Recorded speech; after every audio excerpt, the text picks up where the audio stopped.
Hey everyone, it's Paul Kegabine, the adult programmer at the Garland County Library, and I am here once again with the host of the Perceptions of Color series, Marsalis Weatherspoon, who is the current president of the local N.A.A.C.P branch. And believe it or not, this is episode 12 of the Perceptions of Color series. We're coming up on a full year and counting. We'll have more episodes after this one, so stay tuned. But this episode, we're going to have a great panel. I think it's going to be a great celebration of our 12th full year episode. And this episode has a great title, Black to School. I love a good pun. So, well, what are they tuning into this evening? By the time they watch this, school will have probably just started. I think, does it vary district by district? I don't even know as an adult without kids, but. Well, yes, I've been to school doing professional development for the last 2 days, so we're officially back, and the kids are starting at least in the Hot Springs School District on the 22nd.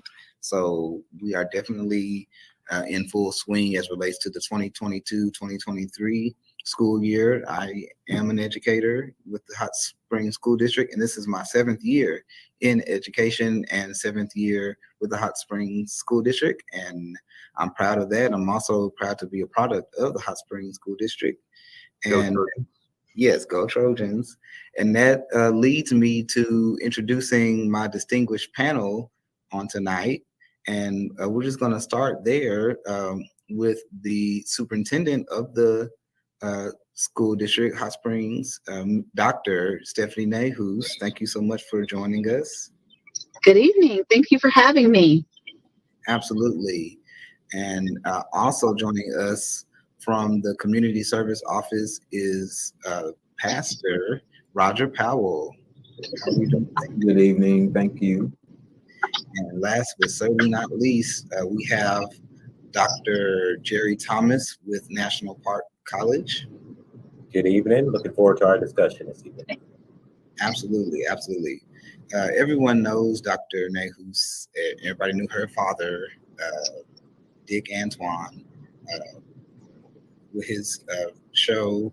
So I didn't want to butcher you guys' titles or positions or anything, but just tell us what you do at your various locations. We can start with Brother Powell. Yeah. So my everyday job, I guess, including pastoralship, is I am the Family Service Worker Director at the Community Services Office Head Start program here in the city of Hot Springs. Yeah. Awesome. And Dr. Thomas?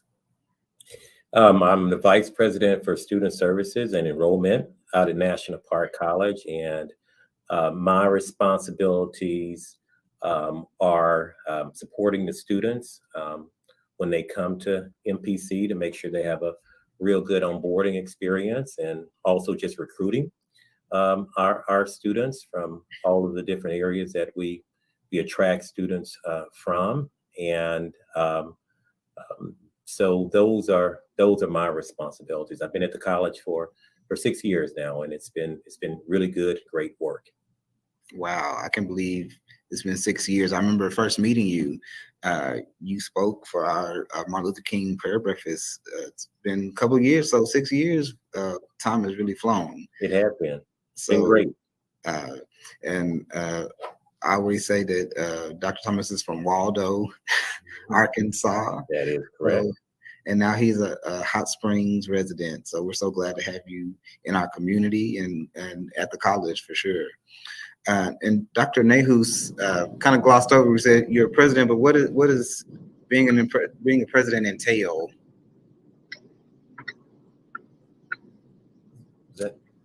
I'm sorry. My apologies. Dr. N.A.A.C.P. That was for Dr. N.A.A.C.P. Okay. I am Dr. Stephanie N.A.A.C.P., Superintendent of Hot Springs School District. I am starting my 25th year in education, my 14th year in the Hot Springs School District, and my 6th year as the superintendent. I began as a junior high math teacher. I've been a junior high principal in Stuttgart and an elementary principal in Hot Springs. And now, of course, I've worked up to be superintendent. Wonderful, wonderful, wonderful. put my 7 years to shame. I hope I get to 25. Absolutely. Well, our subject tonight is Black to School, and we have a nice representation. We've got from pre-K all the way to higher education. So I just thank all of you for what you do for our youth at whatever level. But we know that serving our Black youth presents certainly challenges, but it also presents opportunities. And so what I kind of wanted to start off with, Dr. Nehus, we're nearly 70 years out from the Brown v. Board decision.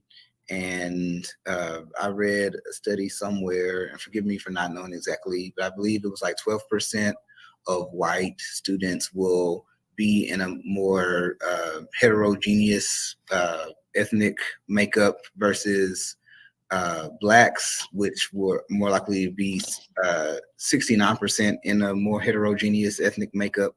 So it seems like there's still a de facto segregation that is going on.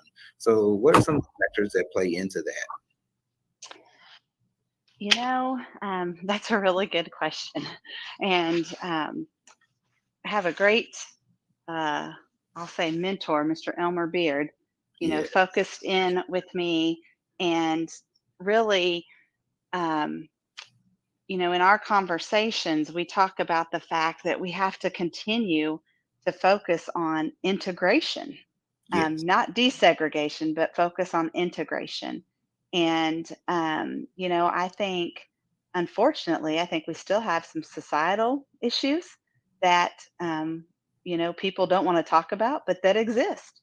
And we have people who don't like diversity. We in Hot Springs School District love it. We celebrate it. We welcome all. And, we talk about the fact that equity is not equality necessarily, but it's meeting everyone where they are, accepting them who they are, embracing cultural differences, racial differences, ethnic differences. And what we have to do, I think, as a society is get everyone to act and believe the same. Beautiful, beautiful. Diverse, dedicated, and unified. Did I do it in the right order? That's right. That's Diverse, auto here dedicated, in the unified, a district. place for everyone. Absolutely, absolutely. So what are kind of some of the demographic trends that you guys see at your various levels? I don't know which way you want to go, Dr. Thomas. So what are some of the things the trends you're seeing at the higher education level in terms of enrollment?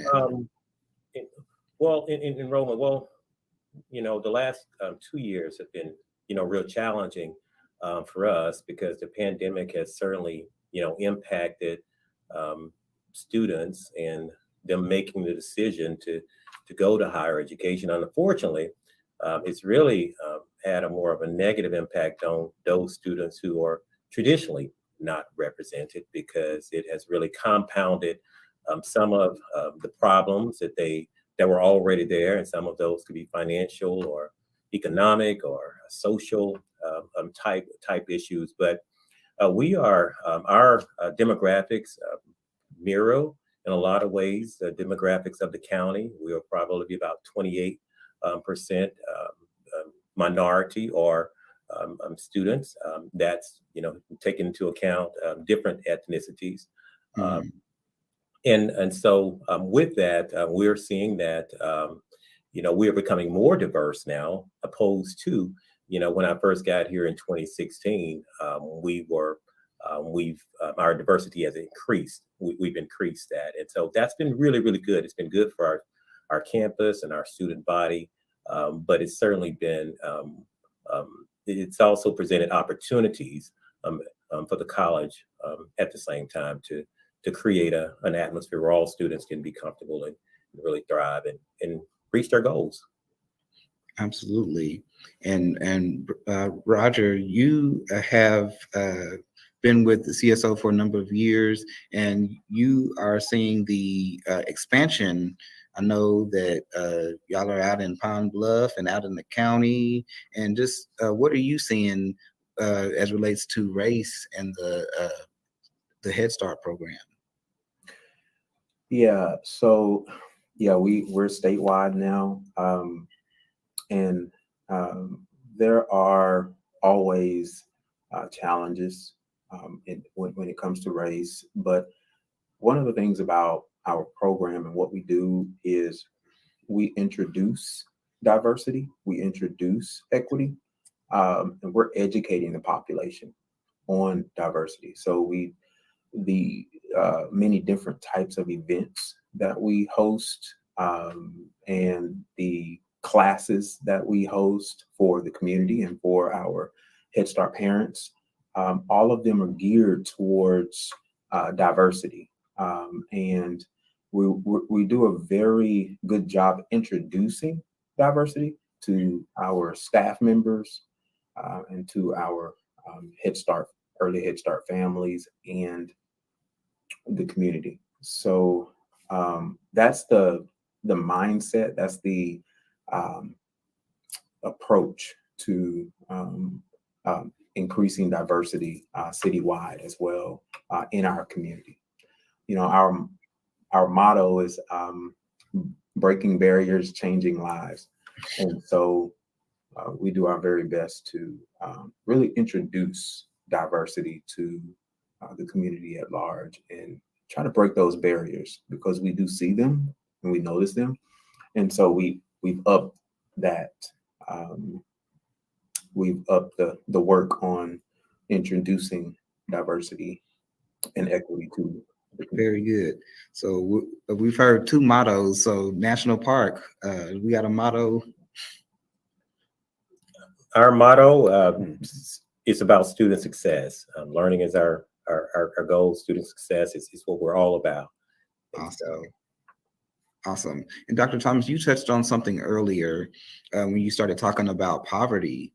And we know that we're in the South, we know we're in Arkansas. And sometimes these racial trends that we see also, we also see them along socioeconomic lines. So we know the problems. So what are some of the things that are going on to address that? So Dr. Nahus, I'll start with you.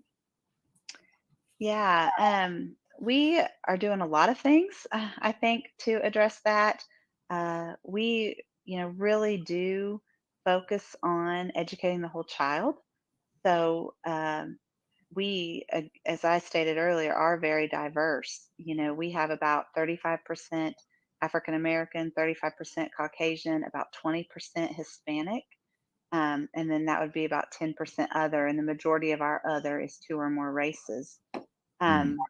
But our poverty level, our entire district is considered 100% free and reduced lunch because we participate in the community eligibility provision of USDA. So we get to provide free breakfast and lunch to all of our students. So we try to kind of eliminate some of those poverty barriers, and try to put everybody on a level playing field, as far as ensuring everybody has food.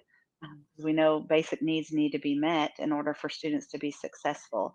And so we have food pantry, we have clothing closet at our Welcome Center, which we established just a few years ago.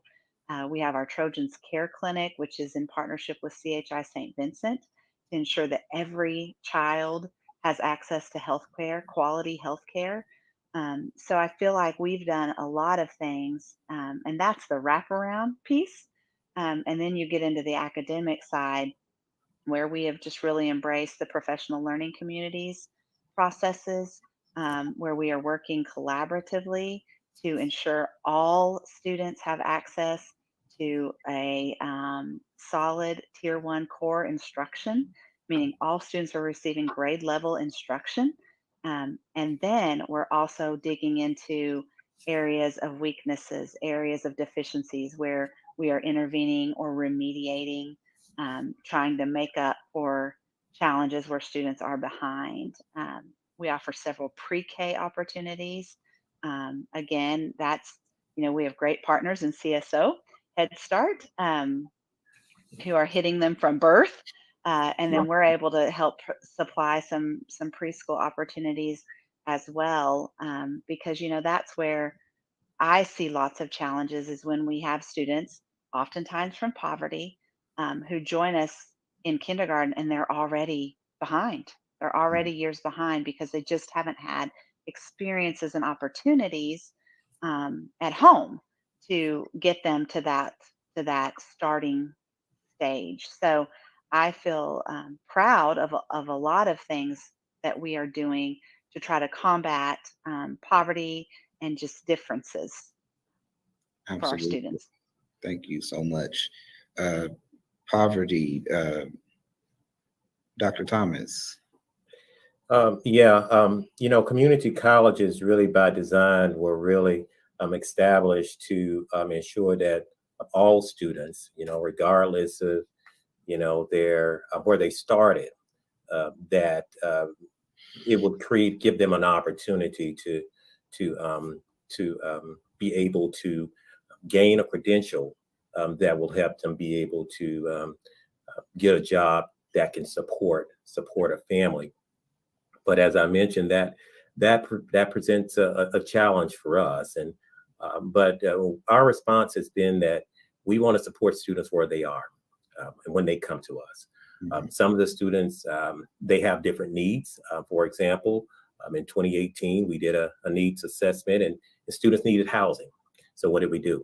We responded to that, and we built a 180-bed facility for our students, which we're learning now that's not large enough because we've had to convert that to a 240-bed facility.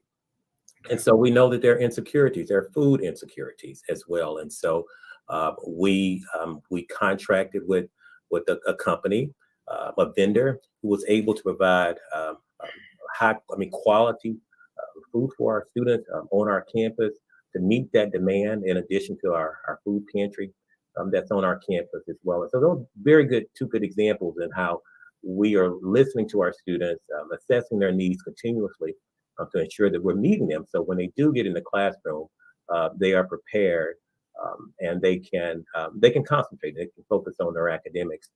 Academically, we know that many of our students aren't college ready when they come to our door.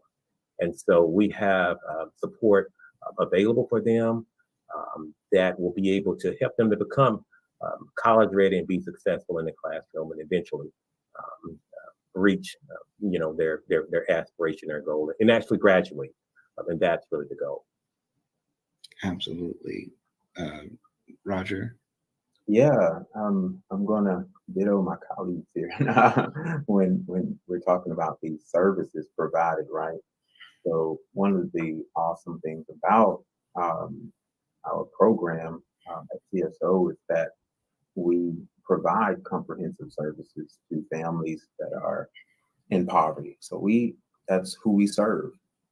We serve needy families, and these comprehensive services, they include education, nutrition, health, family services. And the key component to helping our families become more self-sufficient or gain socioeconomic mobility, all of these things, is the case management piece that we have in our program. And so that one-on-one case management, that one-on-one coaching, and working with the parents, educating parents so that they can increase their knowledge and skills and all of those things. And that's the push, that's the goal of our program, so that we can assist families with moving out of poverty.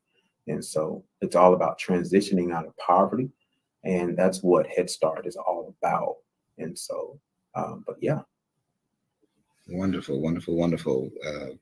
Garland County is rich with a lot of resources that a lot of people don't know about. So that's why we have programs like this, so people can be informed about what's available to them. On the subject of money, I read somewhere where there's a $23 billion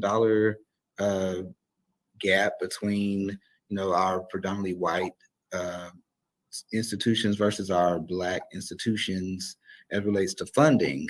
So, what's going on there, Dr. Nehus?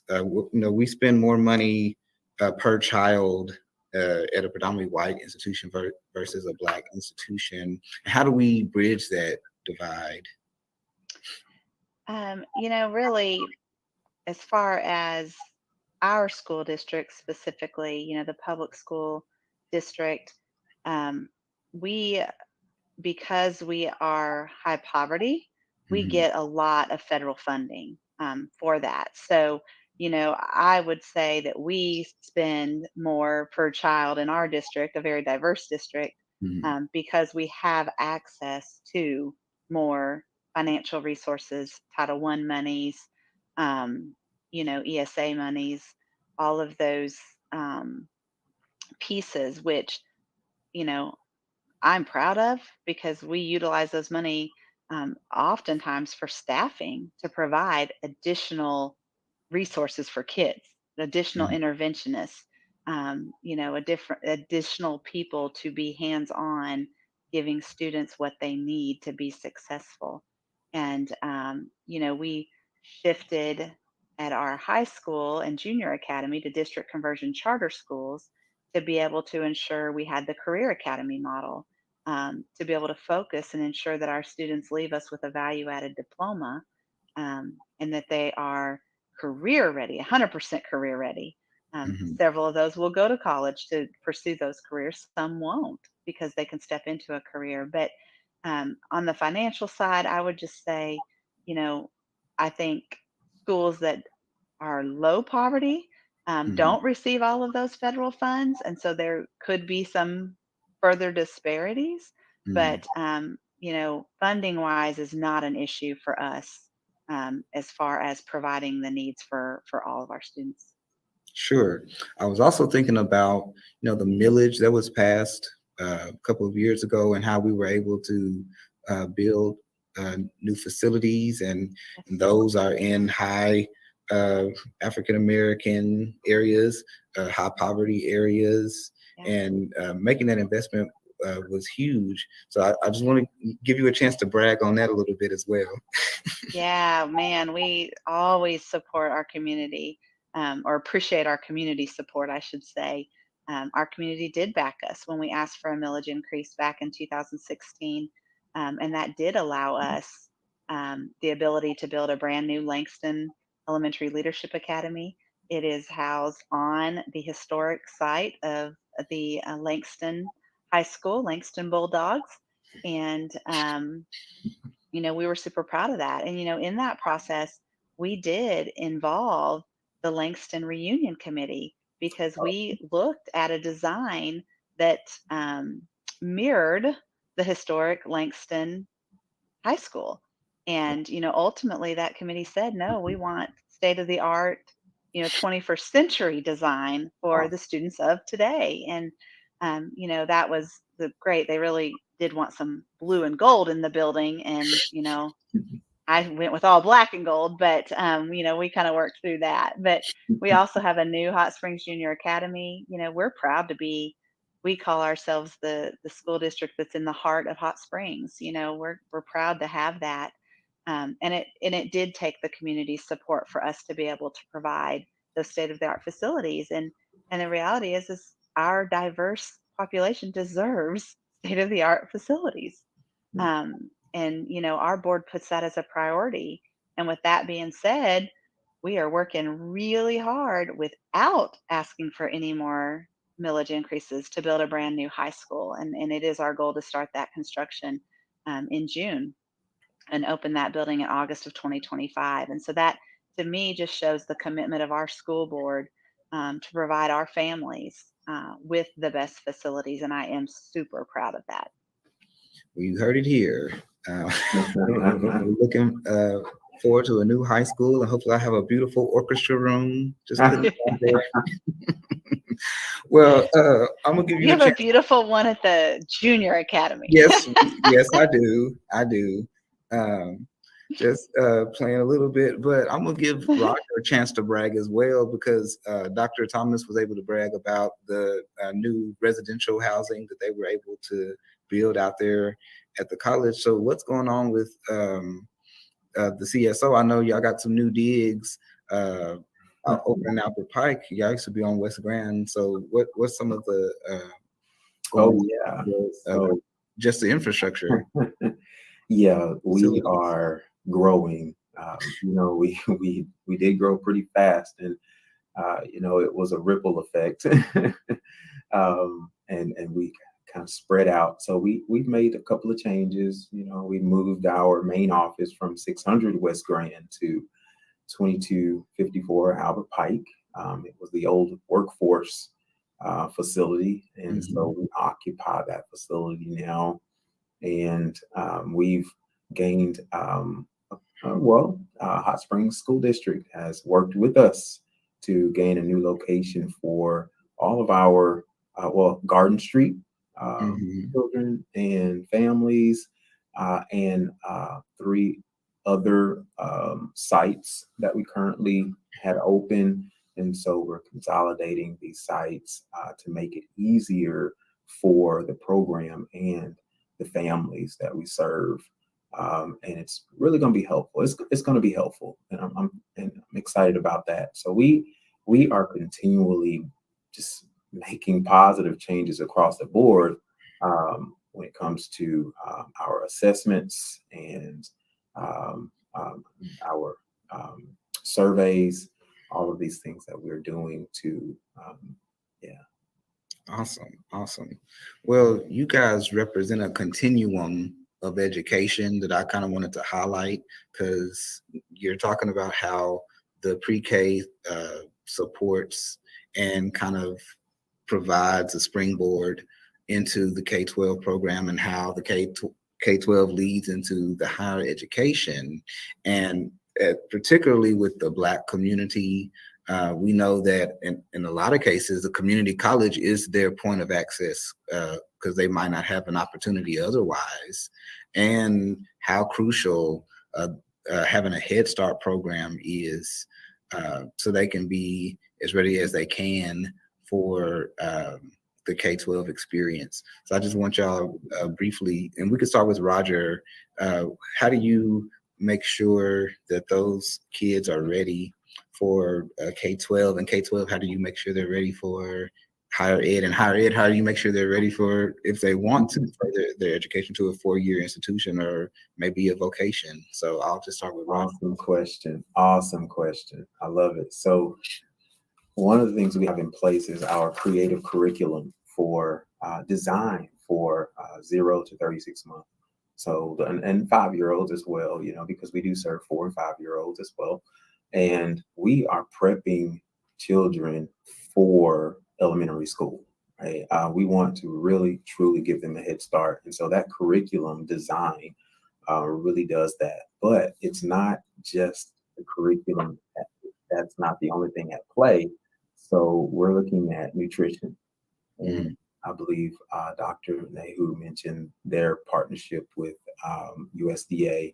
And we have one as well, so that we can provide the best nutritional meals throughout the day for our families. And all the children, all they have to do is just, the families, they just drop the children off. You know, those parents drop their children off. We take care of everything else. We don't want families or parents to be burdened. So diapers, wipes, everything that a child needs throughout the day, formula, all of that, we take care of that. So it's very important to focus on nutrition and health. So we have our health coordinator who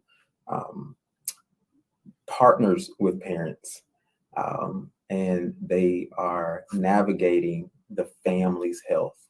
And so I want to point out this too, is that we focus on the whole family, right? So when we do that case management, whoever's in that household, grandma, uncle, cousin, brother, sister, mom, dad, we are focused on that whole family. And we are trying our very best to make sure that this family is successful in reaching whatever goal that they have. And so we establish these partnership agreements.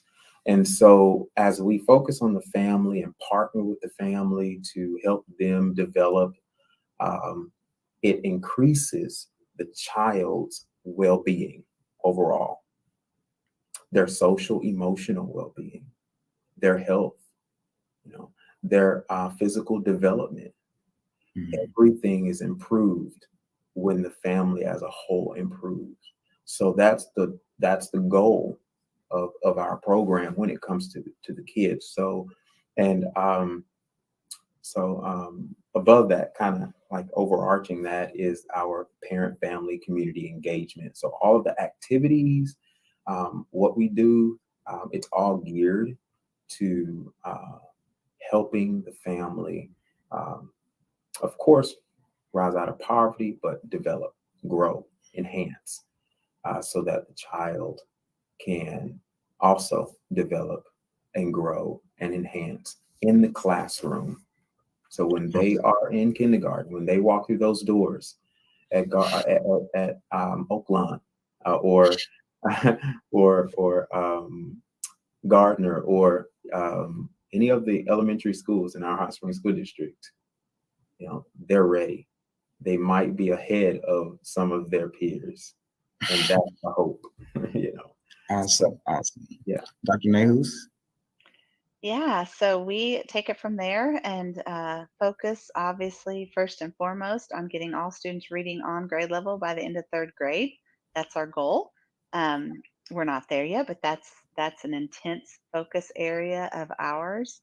And then, as I mentioned previously, really shifting to those career academies beginning in seventh grade, where they start exploring what's available here in our community in Garland County, and then beyond, of course. We do have the International Baccalaureate program that we are the only K-12, and actually we started pre-K at Park, only pre-K-12 IB school district in the state of Arkansas. And so we are truly preparing our students for a global society. And so I heard a phrase just yesterday at our keynote opening with our staff: endless possibilities. That is our goal. Provide our students with endless possibilities so that they can go any pathway that they want. And, I would highlight, beginning in 10th grade, those career academies and our partnership with National Park College. Our students can begin vocational trainings at the National Park Technology Center. Our students can begin earning concurrent credits with National Park College. And we have opportunities that if they are completers at NPTC, then they can go to National Park College with some financial incentives as well. And so, I feel like we do a great job of preparing our students. Like I said, we did a little bit of a paradigm shift about 7 years ago from 100% college ready to 100% career ready. And so that really is our focus, is to give our students those soft skills, those experiences, and the academic background that they can leave us and go whatever direction their career pathway is going to take them. Awesome. Dr. Thomas. Yeah, that's great. And we enjoy the partnerships too. I mean, as a college, a community college, we enjoy the partnerships with our local high schools, with also business and industry in the community, that who we rely on. For us, our funding model, part of that is, a state model, and we have a millage as well, but it's a tuition and fee model too. And so one of our goals is to keep tuition and fees at a low cost, so students don't incur a lot of debt. And right now, we're proud to be about half the cost of a four-year university. And so that's important. That's important to us, knowing that about 95% of our students are on some type of a Title IV aid, a Pell Grant, or taking out a loan. So we want to keep those costs extremely low. But the partnerships with our local school districts and business and industry is so important. I mentioned that 28% of our students who are minority, Hispanic, or Black students, many of those students come from the Hot Springs School District. And so, but that's important too. Dr. Nahus has already mentioned some of the partnerships that we have with the Hot Springs School District, which is great. We also have a career coach who's placed right in the Hot Springs School District, who helps students become college and career ready. So those partnerships are so important to our students. Our apprenticeship model that we have in place now, where we rely on business and industry to give our students that opportunity. High school students, our students who are coming back to retool or upskill, giving them the opportunity to go out and gain the credential that they need to be able to support themselves and their families, so, and earn a living wage. Awesome. And may I just say that I have touched all of these institutions at one point. I was a Head Start kid, and then I was a Hot Springs kid. I was an IB. I was a part of the first IB cohort. And then I took college algebra at National Park. Yeah. And I got an A over the summer. Then I went on to Henderson. So I've touched each of these institutions and can speak to the importance of them in the community. So thank you all so much for everything that you do in your various roles, and just what you do for our youth in the community. We really appreciate it. And I'm gonna let you guys, okay, before we do that, I had a fun game that we're gonna play. And we've done this before on this program. It's called Face Card. And so I'm gonna flash a face on the screen, and if you know who this person is, you can just shout it out. And if you don't, we'll have a little, fun learning about who these people are. So, Paul, you ready with that? What do we have here? I don't know. I don't know either. You're gonna go. I could have had a V8 when I tell you who it is. Okay, here's a hint. Florida. Maybe that's a hint, maybe not. Okay. This is Mary McLeod Bethune. And Mary McLeod Bethune was born in Maysville, South Carolina in 1875. And she picked 250 pounds, or was able to pick 250 pounds of cotton a day.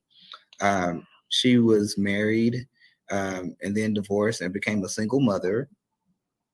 And from there, she founded an all-girls school that later merged with the all-boys school to form the Bethune-Cookman College in 1929, which is a historically Black college. She was a part of President Franklin Roosevelt's informal Black cabinet.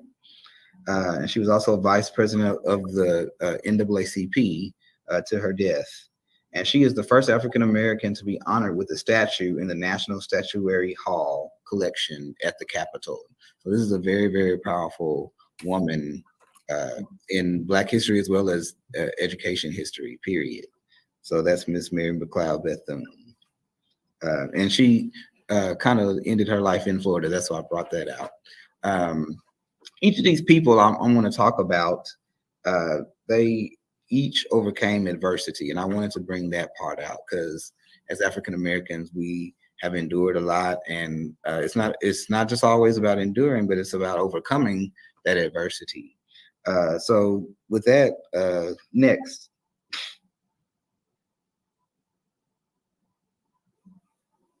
Who we got next?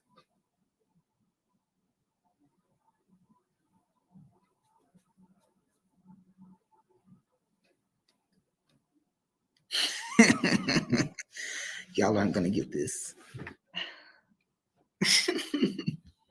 Any guesses? Oh, give us a clue. I'll give you a clue that Dr. Nahus, you should know this person on Silver Street. I was going to say Langston is who I was going to say. Yes. Yep. That's who it is. This is John Mercer Langston. He was born in Louisa, Virginia in 1829. And I found this out that his father owned his mother.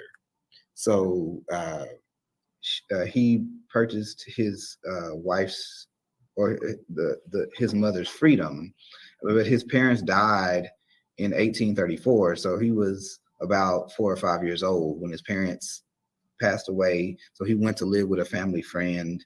From there, he graduated Oberlin College with a bachelor's and then a master's in theology. And then he became a lawyer. He was denied law school, where there were 3 African-American lawyers at that time, but he went on to become a great statesman. And of course, the historic Langston School was named after him. Some people think it's Langston Hughes, but no, it's John Mercer Langston. So neat guy. Let's see who got next.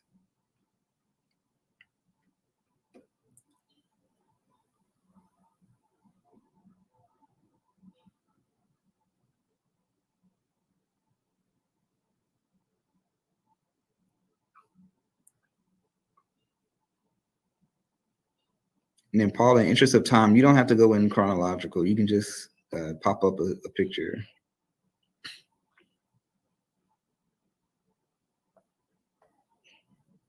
Okay, who do we have here? These are hard. This is not fair. This is a hard one. I don't even know a hint. Okay, here's a hint. Brown v. Board.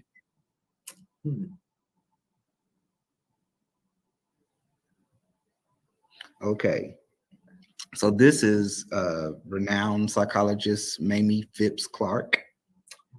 She was born in Hot Springs in 1917.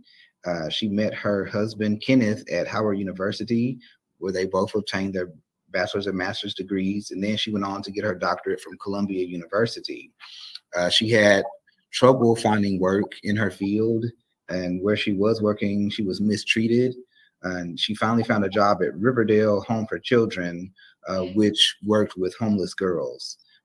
With that work, inspired her to found the Northside Center for Child Development with her husband, and then later the Harlem Youth Opportunities Unlimited. And the reason I brought up a Brown v. Board, because she was instrumental in that 1954 court case, because she had what was called the Dolls Test, where it was shown that Black kids felt inferior to white kids if they were from a southern state versus the North, where they had more of a heterogeneous, ethnic demographic. So she's from Hot Springs native, and she went on to do great things nationally. That's Mamie Phipps Clark. Her picture's on the corner of Malvern and Grand. So if you ever get to check out that mural. Okay, next.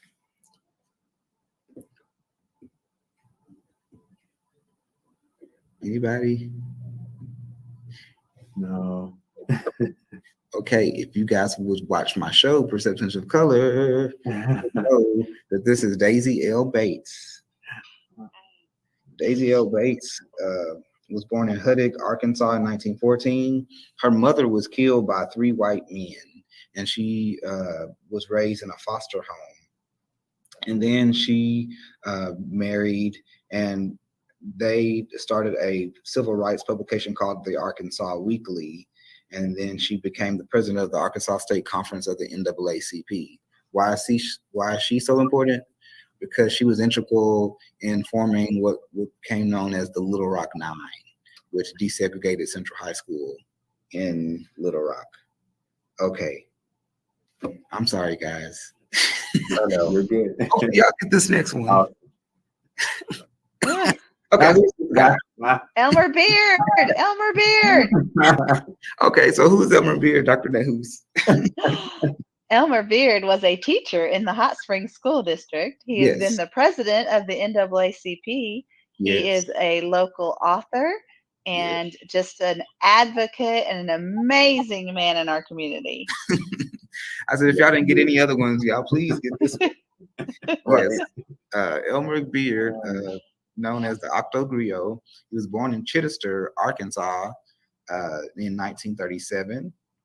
He attended the Arkansas Baptist College, and he taught English for Hot Springs School District. And he was let go during that period of integration. He went on to become a city alderman, then went on to sell insurance. He's just done everything possible in his 85 years. He's a published author.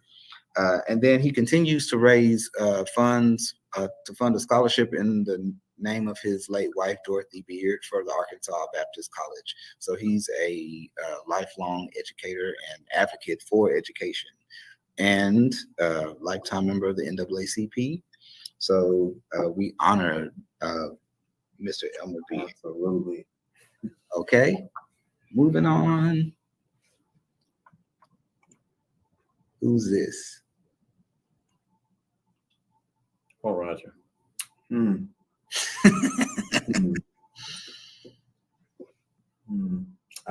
The two kids behind her, I'm trying to, let me see here. Another hint. A hint. Okay. Let's see. I don't know. The NAACP, there might not be a hint. Well, in any event, this is Marion Wright Edelman. And she was born in 1939 in Bennettsville, South Carolina. She was the first Black woman admitted to the Mississippi bar. And she attended Spelman College in Atlanta, Georgia, which is historically Black women's college.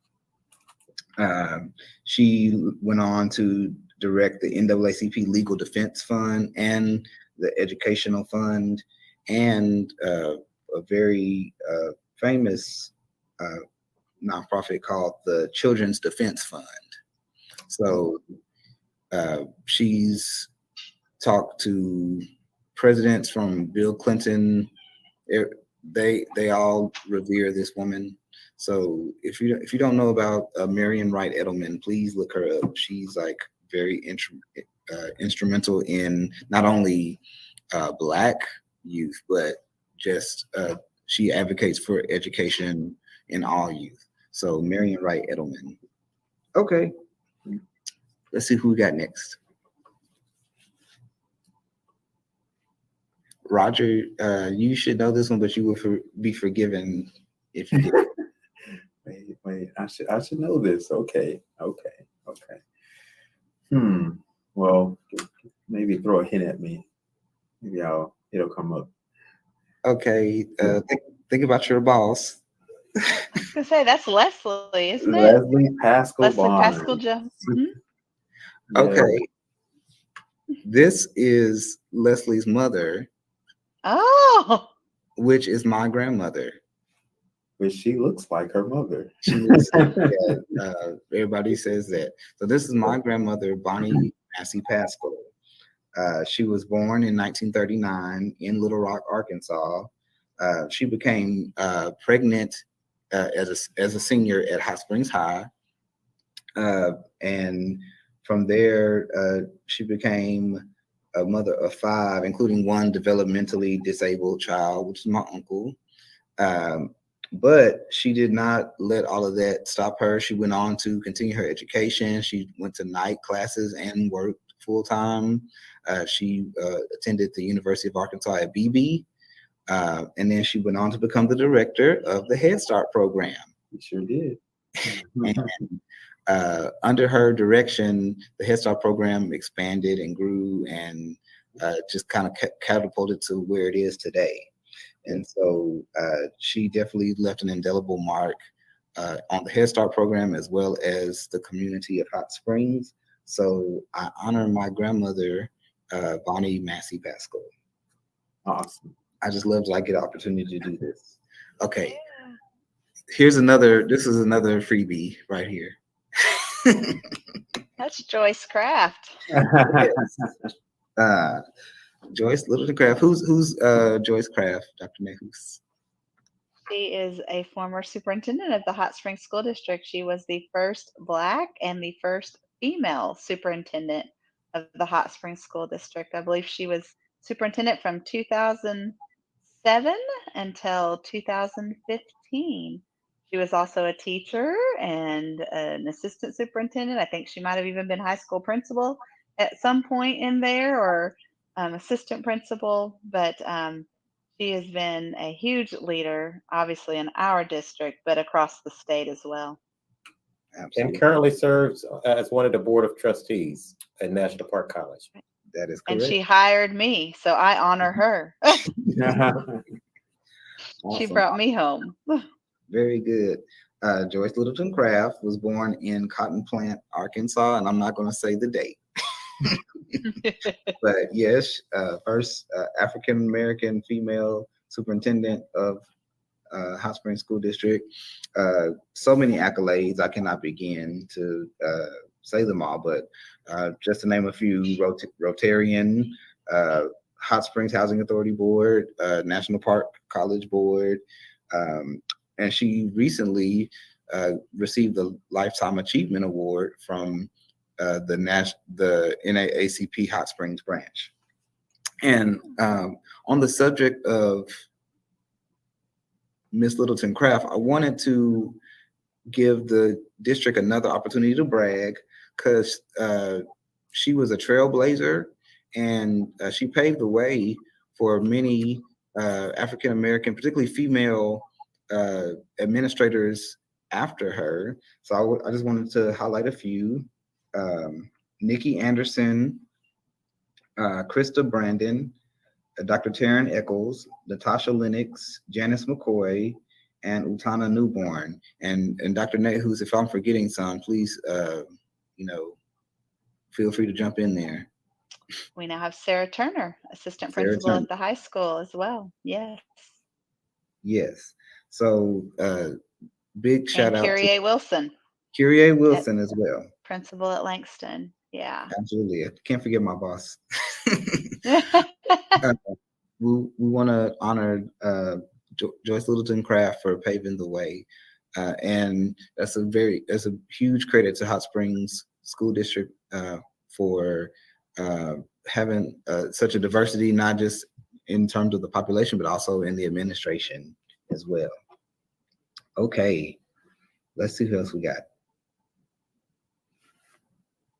Who's this person?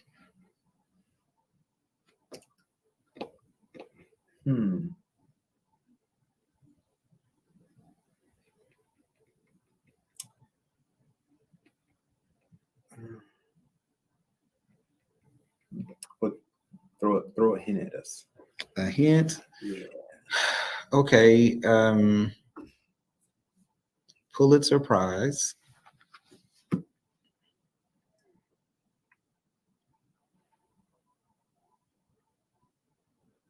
That might not have been a hint.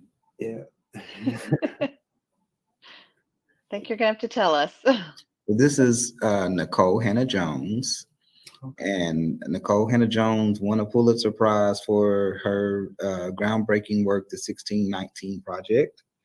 And she overcame adversity because here recently she was denied tenure from the University of North Carolina at Chapel Hill, but she was later granted that tenure, but she moved on to Howard University, where she currently is a professor. So I wanted to go all the way from Mary McLeod Bethune all the way up to Nicole Hannah-Jones, because she kind of represents the future of Black women in education. So we touched on some Black men and some Black women, but Black educators in general and how we got to where we are now. So it's about overcoming adversity. It's about going for something that's bigger than yourself. And I just want to encourage anybody, you might be going through anything right now. You might be going through some of the things that we've discussed tonight. You might be going through poverty. You might be going through needing some financial assistance. So if you have any of those things and you're still trying to pursue an education, don't give up on that dream, because it's possible. Because, I could tell you so many stories. I know there's probably a ton of stories here on this panel tonight of having to overcome things to pursue your dreams. So we just wanted to encourage you guys on tonight that whatever you're going through, you can make it through, and you can help somebody else along the way. So I just want to give you guys an opportunity. Is there anything else you want to share as relates to serving the needs of Black students and serving the needs of our youth, period? And we'll start with Dr. Nahus. I would just say it takes all of us. It takes our entire community, building up our youth, sharing our, like you just said, our experiences, our challenges, so that our students see that the struggles that they're facing may be different than the struggles we faced, but they're still struggles and you can overcome those. And I again say we've got to talk about the hard, we've got to have the hard conversations, Right. and we've got to address the issues that exist, and we need to address the individuals who present setbacks to our youth. And again, it's going to take all of us. It takes every single one of us in our community wrapping our arms around our kids, and showing them that they can pave a different way. And I'm honored to be on this panel with my colleagues, and I'm honored to be able to highlight, like you said, the birth to beyond post-secondary, spectrum here in Garland County. And I couldn't be more proud of what we do here in Garland County, to impact our future. Very well said. Thank you so much. Roger Powell. Yeah. I guess I can say better youth, a better future. And if we as a community, collectively, just focus on our youth and invest in our youth, because they are, I believe, our greatest asset.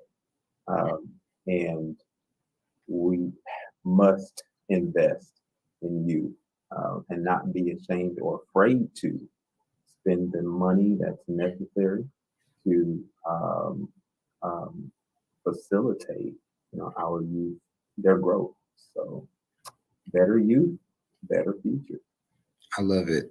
It's taken everything in me not to go into, I believe the children are the future. And we know you can sing that too, and right. play it. So thank you, Roger Powell, for that. Dr. Thomas? Yeah, I just thank you for your vision and for this platform. These conversations are important, and bringing people together, all educators in different facets of education, but working for the common good of students. And I'd like to echo Dr. Nahus. It really takes, it takes a community effort. We don't have all the resources at MPC at National Park College, and we rely on all the different organizations and different businesses and the community to support our work to help students be able to have a livable wage for themselves. But as these are tough conversations that we have to have, there are real needs, there are real differences, and I think you highlighted that today, just with where we've been and where we're trying to go. But there's certainly work to be done, but it really takes us being open and being willing to share information, to share resources. We're still segregated in a lot of ways. You just look at church on Sunday mornings, Mm-hmm. but we have more in common than we do differences. And so I just appreciate you bringing this conversation forward to discuss what's possible. Absolutely. Very well said. And all of you, again, thank you for being on tonight, and thank you for everything that you do for our youth. There are today, and there also are tomorrow. So as educators, we do what we can, and they come back on the 22nd for us at the Hot Springs School District. I know class is already in session at the college, I believe. It will start Monday. Start Monday as well. Awesome. And so we're looking forward to a great year this year, 2022, 2023. I believe that the worst is behind us as relates to the COVID-19 pandemic. And we're just looking for a great year. And hopefully, whatever race, Black, Hispanic, white, whatever, that we will meet the needs of our youth in this community. And we'll continue to work together in partnership with the NAACP. We have members on this panel tonight that are members of the NAACP.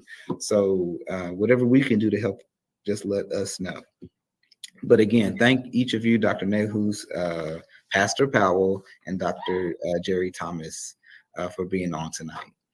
Thank you, Roger. Thank you.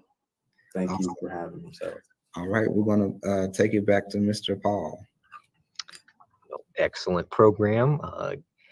Marsalis, you put a perfect panel together for this topic, and I think episode 12 of your Perceptions of Color series, you have come full circle on a year in style, so congratulations on episode 12. But it's not stopping there. We're starting year 2 of this ongoing partnership with the library in the NAACP. So what do they have to tune into later in September? I believe it's the 20th. Yes, September 20th. We will be celebrating 1 year of the Perceptions of Color. So we're so excited about that. And we have a very special topic. September is Classical Music Month, and it's also Gospel Music Heritage Month. And so for the month of September, we're going to be looking at the life and work of Florence Price. And I don't know, many have not heard that name until a couple of years ago when they found a treasure trove of her unreleased compositions. And that music was featured during the 2022 season of the ASO, 2021-2022 season.